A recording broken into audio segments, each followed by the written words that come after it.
Hey everybody, what's up? This is Wayward Dreams. I did a little poll recently, and it seems like most of you are most interested in my ghost stories, whether or not you believe in that kind of a thing. So here I am, obliging that.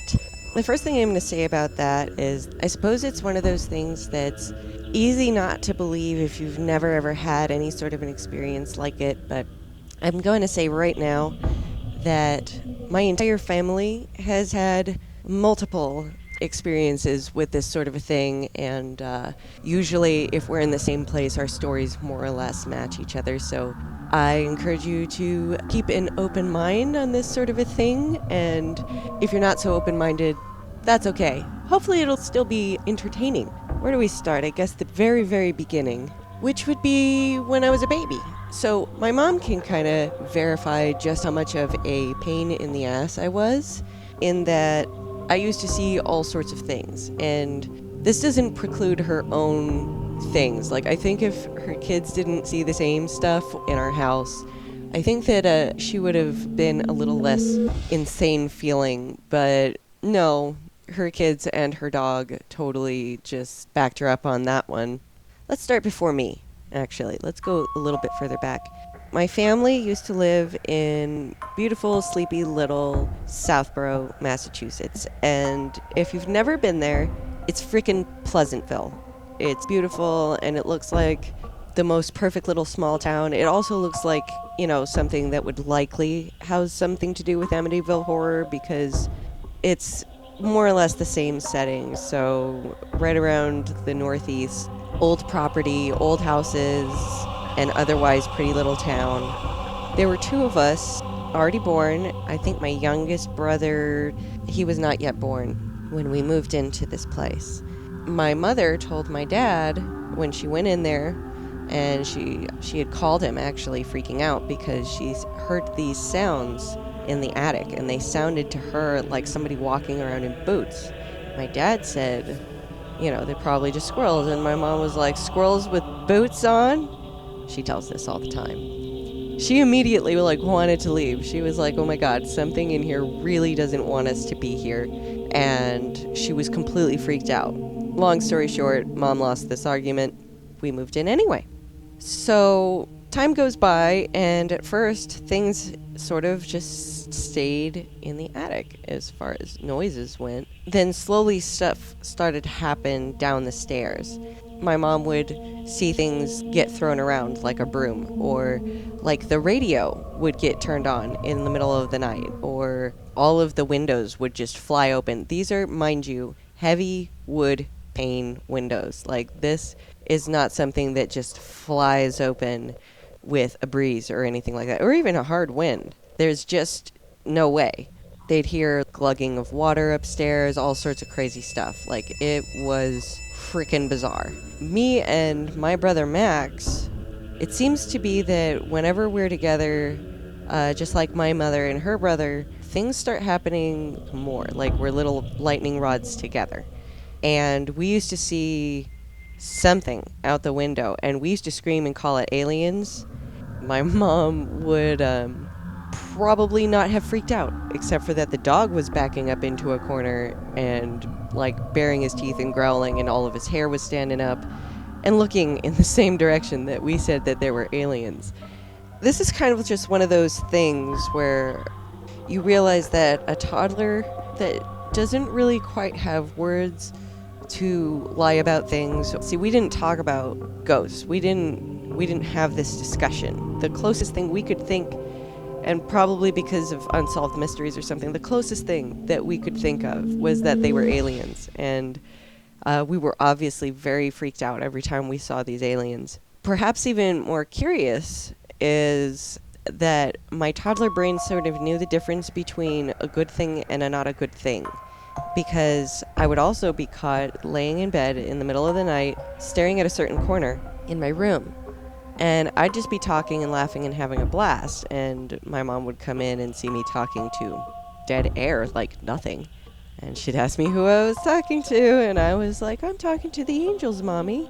She's like, angels, which is also another word that we didn't quite use around the house with regularity. We didn't use ghost, we didn't use angel.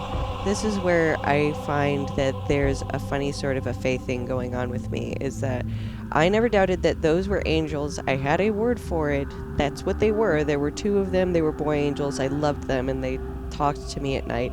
And I'm pretty sure it kept me from being stupid scared. Ghosts, which these things didn't want us there. Like, Jeezy McCreazy's.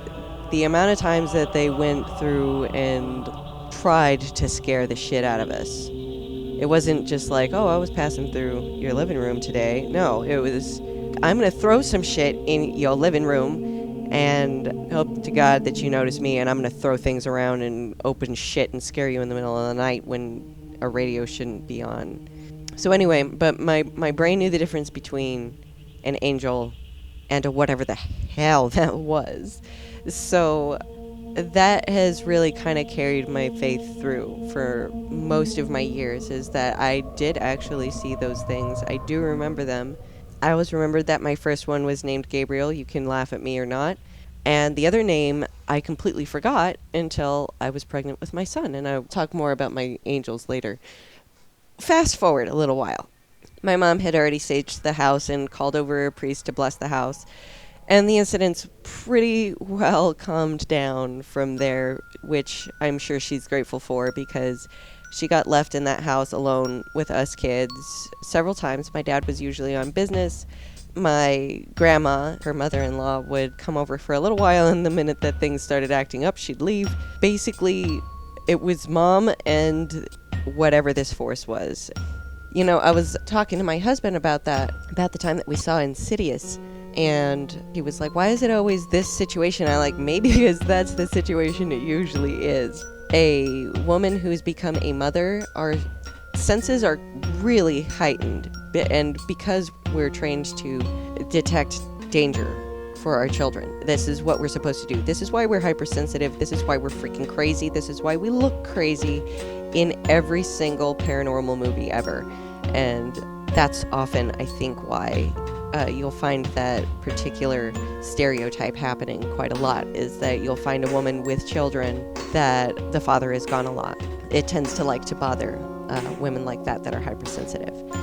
All right, so we'll move forward into my teenage years a little bit. I had already moved from Massachusetts to New Mexico. We were moving back to Massachusetts this time, but a little bit different. We moved to a little town called Dartmouth.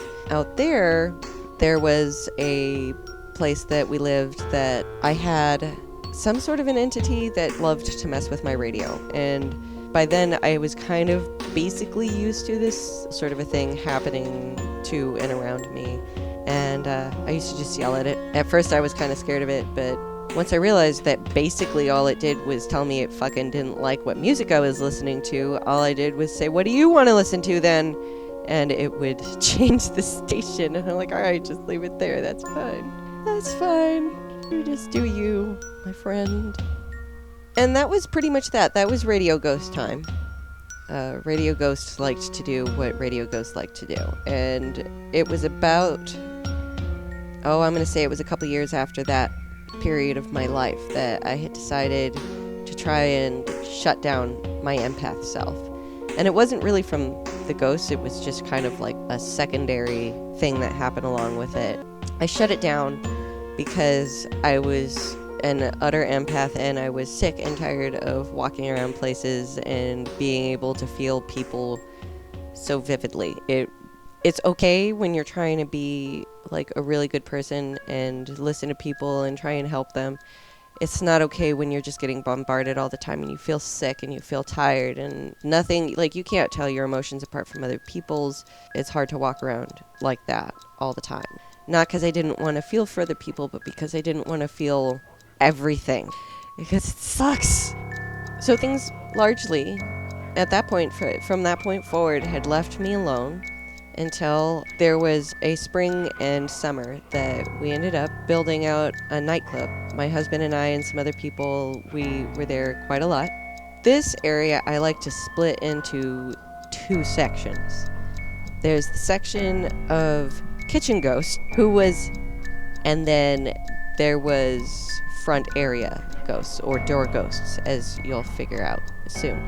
And following this time, I had become pregnant shortly thereafter, so this amped everything up. Okay, so this place had a very long, very dark, very smelly freaking grease trap. It also had no windows. So in order to get to the very first light switch when you came in through the back entrance, you had to go through the kitchen. Now, just outside of the kitchen, outside of that door, is the grease trap, and everybody looked down that big hole and thought to themselves, I bet you some bodies were dumped down there at some point. We were kind of joking, but apparently we may or may not have been correct. I'm not sure, though. I can't say that somebody was murdered and thrown down a grease trap hole, but I can tell you, whatever was in the kitchen was not happy. Not happy, did not like me, did not like probably anybody, I don't think. But often would do things like if I was walking very fast past the kitchen to get to the first light switch, I had the entire water boiler shake at me. It was like somebody had shoved it from behind really hard. So it shook forward at me like the boiler lunged at me and went back in its place. Can't frickin' tell you how. I have no idea. But that still terrifies me, and I had made pretty decent friends with most of my invisible pals in that place over the time that we were there. Boiler Ghost hated people. Kitchen Ghost, I should say, because he also messed with other things. Why am I sure it's a he? I don't know. Once you got into the main area, again, no windows. You could turn on lights, but it was still pretty creepy. All the corners were freaking dark. We had painted it a dark bit shiny blue, black, and silver. And so this didn't really catch and throw around light too much, but we liked it for nightclub purposes. We just didn't like it for stuff like even painting during the day. You couldn't even tell that it was day because there were no windows. And so I would go in there by myself during my days off and paint the walls. On each of the four corners of the club, I painted big angel wings, like big black shadowy angel wings. I didn't look at them like, like Dark Angel, like these are the protectors of this establishment. This is where the line is. And throughout the whole build-out process, we wouldn't lose the tools. That's just it. We'd put the tools back where they were supposed to go, and the tools would move and end up somewhere where nobody was using them. It loved to mess with us that way. It got to be where it was annoying, but it was kind of funny. And this all started happening after we had installed 400-year-old church doors. The church doors were at first pretty freaking mischievous, whatever spirits were attached to that, but calmed down quickly once we took really good care of the doors, and we ended up giving them, 4 coats of wood oil and all sorts of stuff. Like, we just loved on those doors. You started to feel kind of like a more benevolent presence around. And it still liked to sort of like move your stuff, but it felt nicer. So anyway, there I'd be painting my angel wings in complete and utter silence and loneliness there. Every now and again, Kitchen Ghost would throw things. Piles of dishes that were on top of racks, perfectly stacked by the by. Throw them off of the racks, all over the floor, would just make a lot of ruckus trying to get you to pay attention or to go away. I don't know. But I came in every day saying hello and asking it how it was and pretty much talking to nothing this whole time. And, anybody that wandered in thought I was freaking crazy, but I was talking to my friends and it kept them soothed. I really felt, except for the kitchen, very, very welcome in that establishment. After a while, I felt protected, which is awesome, because if you fast forward to a little while later, I think it was that fall, I had finally found out I was pregnant. I often went into that place and slept because I was working like 50 hours at work. I was working probably 20 to 30 hours there every week, on top of being, a full-time employee, on top of being pregnant, on top of family and everything else, and I would often pass out there. And one day we had a friend come over who was our electrician, and he was looking around, like his eyes were darting around, and I didn't know this. I was asleep on one of our black couches, being pregnant and sleepy. My husband took him aside and said, "You see him, don't you? Like, you're seeing something." And he goes, "Yeah, dude, it's like there's shadow people. Like, I keep looking and they keep disappearing before I can turn my head." And he's having this conversation with my husband outside, mind you, outside the venue. I'm asleep inside. Apparently, they were being very active that day. They often were when people would come over and were there with us by themselves. It didn't often act up on club nights. It seemed to just enjoy the energy and didn't want to mess with anybody. But when people would stay there late or come in early alone with us, it felt the need to advertise itself for some dumb reason. Anyway, during this time, they were outside and they were talking. I was inside. And this is also how I know that mothers are heightened. We start literally with the child in the womb. We become lightning rods, or the child becomes a lightning rod through us. And I was asleep, but then I looked up out of nowhere, just my eyes snapped open, and I saw this shadow of a man with a wide brimmed hat, and his face looked kind of static-y, I guess you could say, like it kept shifting. And I'm sure that some of that is sleepiness and my eyes playing tricks on me, but I'll never forget he bent over me and he whispered to me, but I couldn't decode it. It was like listening to the Mothman. That's what it felt like. It felt like, I'm getting chills even thinking about him, this presence. But I didn't feel threatened, is the weird thing. Like, I didn't have a lot of fear looking at him. I felt like this was one of the spirits I had talked to in this establishment over the course of me being there, and I just had never seen him. I could kind of sort of pick up that he had gotten sort of a fondness for me after a while, I guess. But the whisper sounded like a warning, like a clear and defined warning. And over the next few months, as we would learn some things about our venue and about our then business partner. By the way, Mr. Former Business Partner, I know you listen to all of my stuff. I'm not going to say anything, okay? It's not important. What I'm talking about is that over time, as things started to become more dire in that place, things started to get more and more angry, and usually coming from the back, usually coming from the kitchen. And that was his area, was the kitchen. And I felt like it would go in and purposely mess up a bunch of stuff. Like, just throw things off shelves, would bang loudly on doors when nobody was around, nobody was in the back, nothing. You know, this continued for quite some time until we were forced to leave our venue. And it was a very, very sad day, and I still miss that place. I miss... Oh, crap, I'm getting teary-eyed over ghosts. I miss the connection that we had with those spirits there. I miss the genuine joy that I think that we brought them. Damn it, why am I crying? This is stupid. But I felt that most of us were well-loved and protected there. So I guess in a way, this isn't like a scary time, ghosty, holy crap. There's some of it that's very startling, but most of it is very funny, the attachments that we get with the supernatural for some weird reason. That continued long after my son was born. I remembered all of a sudden my second angel's name when I was in dire condition. My son was in dire condition. We had to go through an emergency C-section, and I looked up at the lights and I saw them again.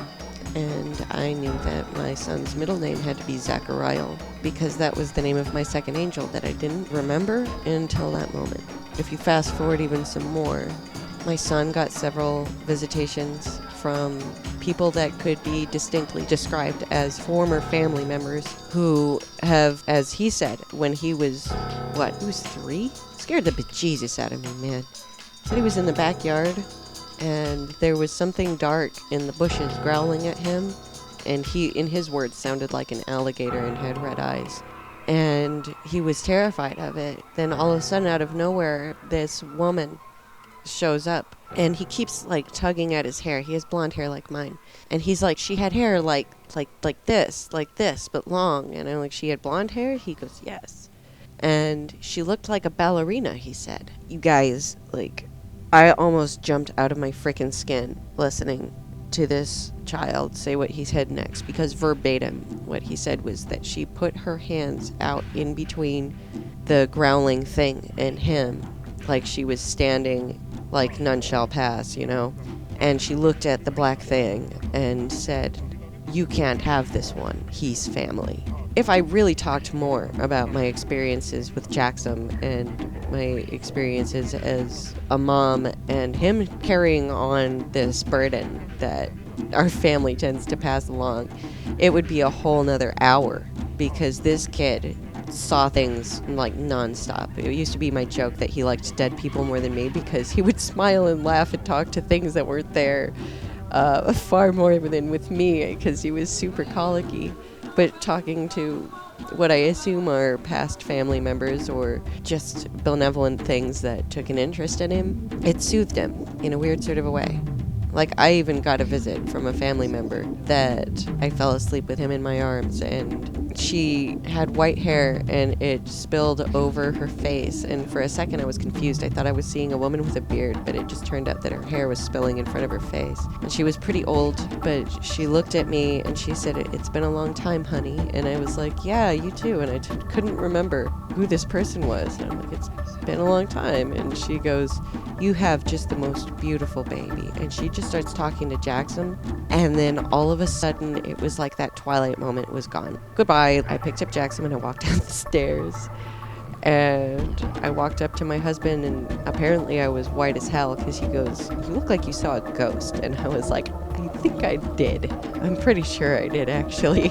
So yeah, I guess the biggest takeaway from all of this is that, you can't be afraid, number one. Things will be benevolent or they will be malicious just as people are in real life. Yeah, things can lie to you as well as any other thing can, but I believe that instinctively, if we're kind of open, we know the difference. I believe that through our faith, we have the power to make truly evil things leave, because that's happened. I'll talk another time about my angels and demons, because that is a whole different thing. This is ghosts. Put a little crowbar of separation there. There's the supernatural, and then there's that. And that is a completely separate ball of wax. But when it comes to the deceased or the spirits or the energy or whatever you want to say, there's no explanation. None. But when it comes to that type of energy where you can feel like it's like souls that have passed or souls that have known you, if you approach it with a lot less fear, a lot of times things will turn out really well. And, sometimes you'll feel like you've actually been watched over. And I truly believe that. I can't make anybody believe something that they've never experienced and therefore can't believe. And that's definitely not my goal here. My goal is just to relay what I have and hopefully connect with some of you out there. If you're just amused, then freaking fabulous. I told you some ghost stories. Woohoo! But if you've actually felt this before, I truly, truly want to hear about it, because I think that there's more of us out here that have experienced or seen these sort of things than anybody would ever believe. And I just want to let you know I am here for you. You can write your stories in the comments section. I would love to hear about positive or negative stories with the supernatural from you guys, my awesome listeners that have stuck in with me this long. Warmth in this, or has the cold taken over me? I always feel like they're pushing me, and then a piece of me fades, then a piece of me fades away.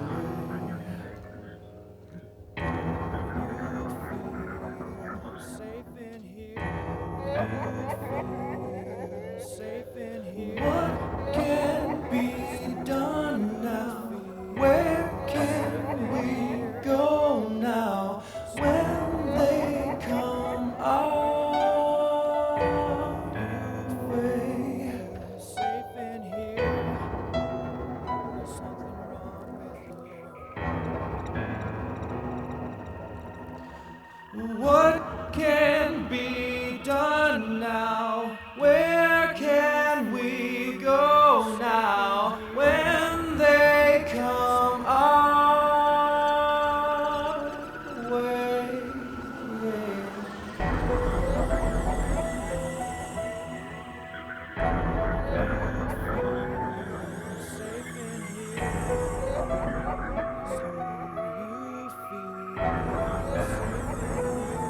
If you're still here after this much time, the raffle is still going on, so share stuff, hashtag Wayward 100, or Wayward Giveaway 100. What the fuck did I just say?